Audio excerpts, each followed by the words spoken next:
What's up, everybody? It's Crimson. Just wanted to give you guys an update. I just came back from Greensboro, North Carolina at the SCMC Music Conference. That's where I got to go down there, perform the single Spotlight, and actually get some one-on-one feedback with some very high-up people in the music industry.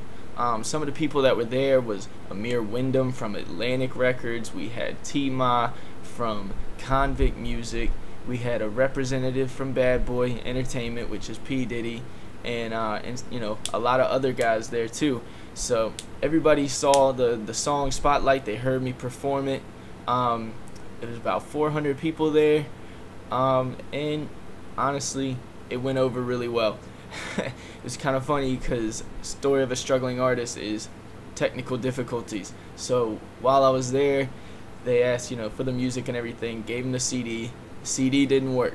So in Thinking on Your Feet, I had to do the song a cappella, which actually worked out really well in my favor. It had the whole crowd clapping, had the whole crowd standing up, dancing with me. So it worked out really well.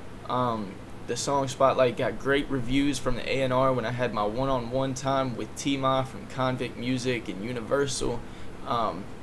He actually told me that with my image, my lyrical ability, everything, it makes it about 2 times easier for a guy like me to get in there because they don't have to coach me on things like lyrics. What he actually told me was most artists, especially rappers, have to get up to about 150, 200,000 fans before the major labels start coming at them and start pursuing them. For a guy like me and what we're putting together to put into this industry, it's going to take about 80 to 100,000, and which is a doable goal, period. I know that we can do it. We got the right team with us, with Slapfire that I'm working with right now, and of course the fans. You guys have been amazing with promoting everything.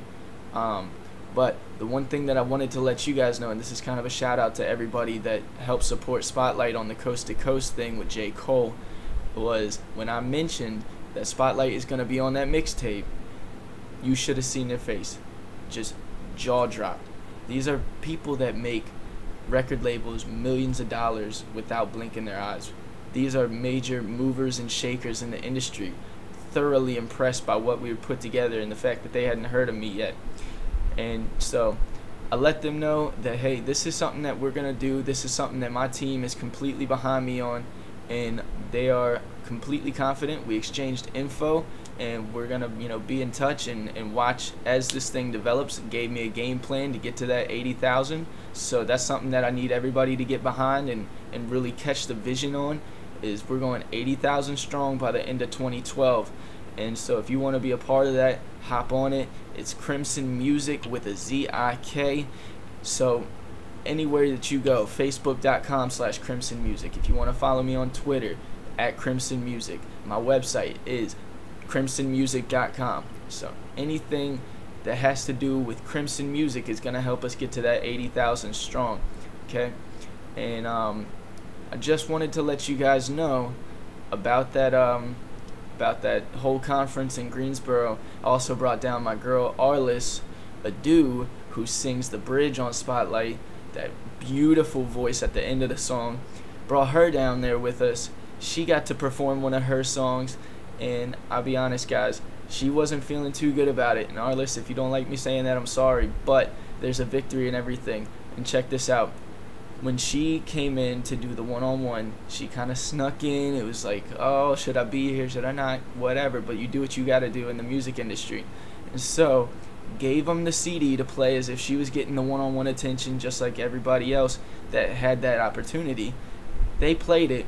Amir Wyndham from Atlantic Records personally heard it from the other side of the room. Wasn't even technically in there doing the one-on-ones. Heard it from the other room.